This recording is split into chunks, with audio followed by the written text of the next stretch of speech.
right. I'm with Dan Morgan and Stan Robinson of Voice of Wales. Gentlemen, I watched your live last night. Very interesting on Robert Lloyd. And you obviously, you have your views. You've researched and you've looked at what you consider to be the evidence based on Mr. Lloyd and the Furnace Action Committee. You made some strong allegations, and you finished the show by asking the same question: where's the money, Rob? What is it, Stan and Dan? What is it that you are concerned about here? That Robert Lloyd has said the money is there, it's safe. He's got 3 trustees. He has nothing to do with it. They are responsible for it. They are well-respected members of the community intellectually, he says. So, what are your concerns? Why have you still got concerns when he said that?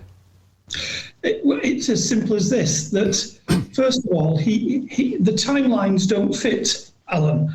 The timelines don't fit in this respect, that he says that the names of the trustees weren't given out because of he suspected that there would be problems. Right. Doorstepping. But in fact, right at the very beginning, there's never been that. So the statement from the Furnace Action Committee was that it was going to be open, honest and transparent. From the off. We do not know who the trustees are.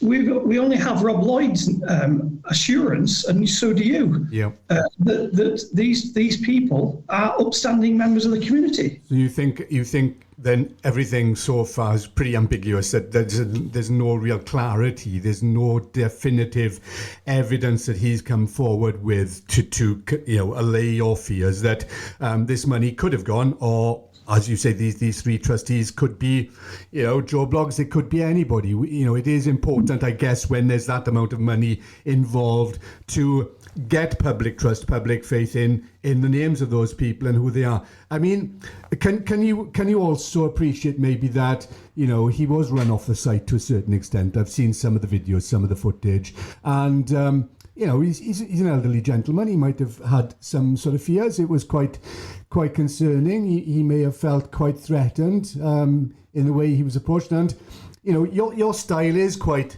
aggressive in a way. It's a different style. It's a different approach. I'm not condemning it. I've done very much the same myself. When I was a lot younger, I chased people around the streets and shove a microphone in their face and a camera in their face.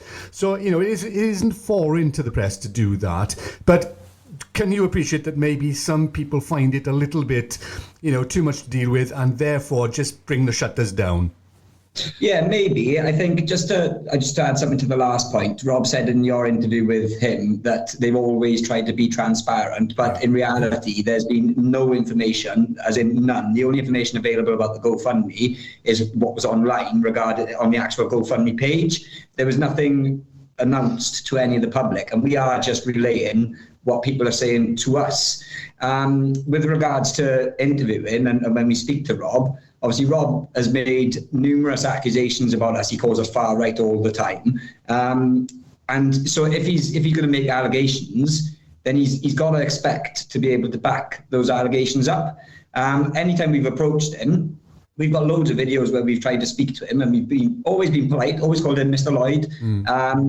Would you like to have a chat? Can we ask you a couple of questions? We haven't run him out of town, so to say. No. He basically, when we approach him and ask him if we can speak to him, he walks off. Right. So what it seems to be is that Rob likes to put stuff online, but he doesn't ever like to have to answer to his accusations that he makes about people. Yeah, I agree.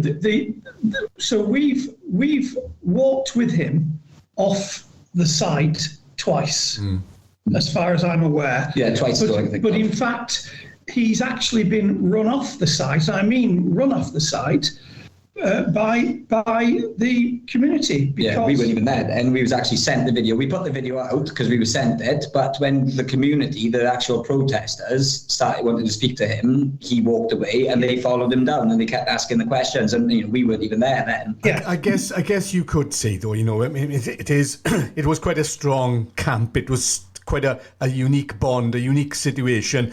And when you go there, you do sort of treat it as one. It is a mass, and you do sort of label you bunch everyone in. You're all there. You're all in it together. That's what the message was coming out. Whether you were far right, whether you were right, centre, whether you were left, whether you were liberal, I'm sure there were lots of different political viewpoints there. But Absolutely. There was this sort of edge to the place, and I know I've seen again footage of the BBC reporter. I sent my son along. I went along myself, spoke to Derek Reeves and various people. I knew people who were on the site, and and we did report on a lot of stuff. I know you criticised the mainstream media, but we were the people who certainly approached the council and said, about the planning. Have you seen what's going on here? And aren't you concerned? Are you going to send officers along to look at this breach of planning when you send officers out, to look at somebody who's put a shed in a garden somewhere? We're always holding the authority to account. We're always holding Lee Waters to account. In fact, he doesn't speak to us much. We always hold Nia Griffiths to account. If you look at our history, look at where we've been with the Herald and Carmarthenshire News Online and Llanelli Online, we have always challenged authority. But there are times when you have to sort of put political views and personal beliefs aside and present other people's points of view as well.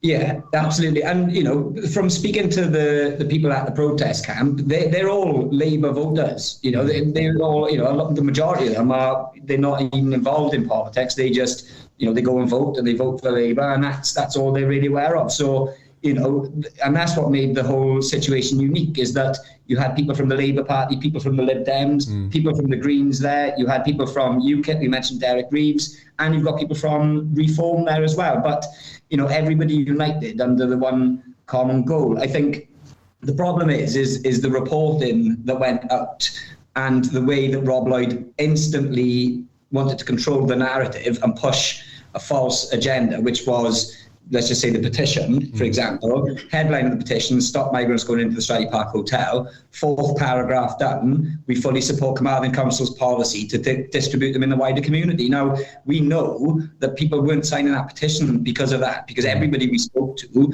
took that off. Now, we addressed that immediately.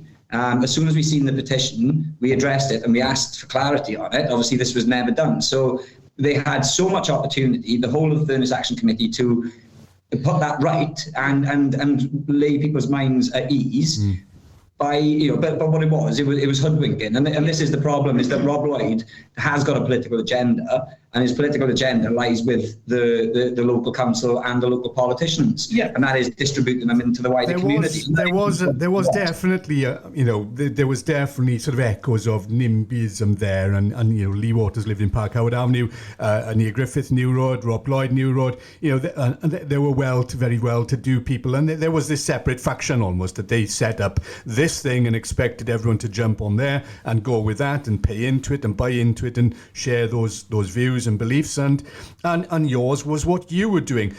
You will also be aware, obviously, that Nia Griffith and Lee Waters had probably been briefed on security and had been told, under no circumstances go there. It's far too fractious for you to go. It's not safe. Would you concur with that? Would you think that was a reasonable sort of briefing from their security to have said that to them? Was there a threat to them? No. The people from day one were begging their politicians to be representative of the people. They wanted them there. They wanted Lee Waters there to speak for them. They wanted Nia Griffiths to stand with the protesters. In fact, the Labour Party in the local council told all the councillors that they were not to attend. Right. And they'd be reprimanded if they did. Now that's not how politics work.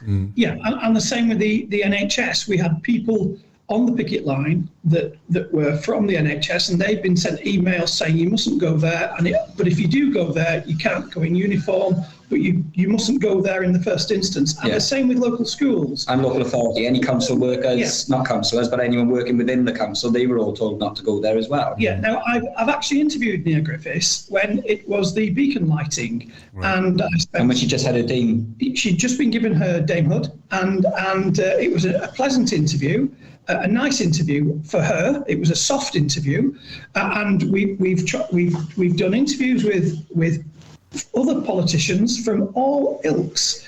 The issue here is is, and we go back to it again, when you've got Neil Griffiths opening up the Carmarthenshire News or whichever office it was, and you've got Rob Lloyd smiling there, then you know that they're all in it together. We've just opened a studio here. Do you reckon that Lee Walters would come and open it for us? Well, just look at the allegations again of your political and personal beliefs then, and I mean you will admit that you will sort of label the far left, and at the meeting at the Stradey Park we saw the factions that were separated there, the far left and I can't remember some of the names of them anyway, but they were there en masse over and over again, and there was this sort of standoff between the people that were there and those people. Where do you stand? Voice of Wales, what is your politics and where is your standing? Are you right-wing? Are you centre-right, far-right? Are you extreme-right? What would you say your political stance and views are?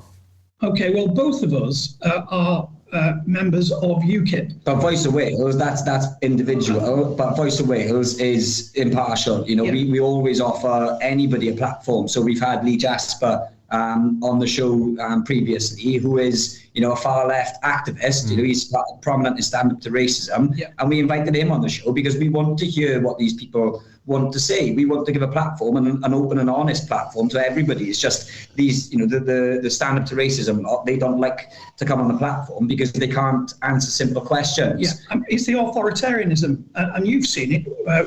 Whereas you and I can have a debate, what the woke do and what these authoritarians do is they will ring up your employer to try and get you sacked, or they'll try and get you sacked. Or put your address online. I've had that done, a number of times. My address has been published online by these groups. It's funny because we are always called the fascists. And they are the ones that act like the fascists. They intimidate, they threaten, they go to your work, they go to employers, they go to your family, they message your mum, your dad.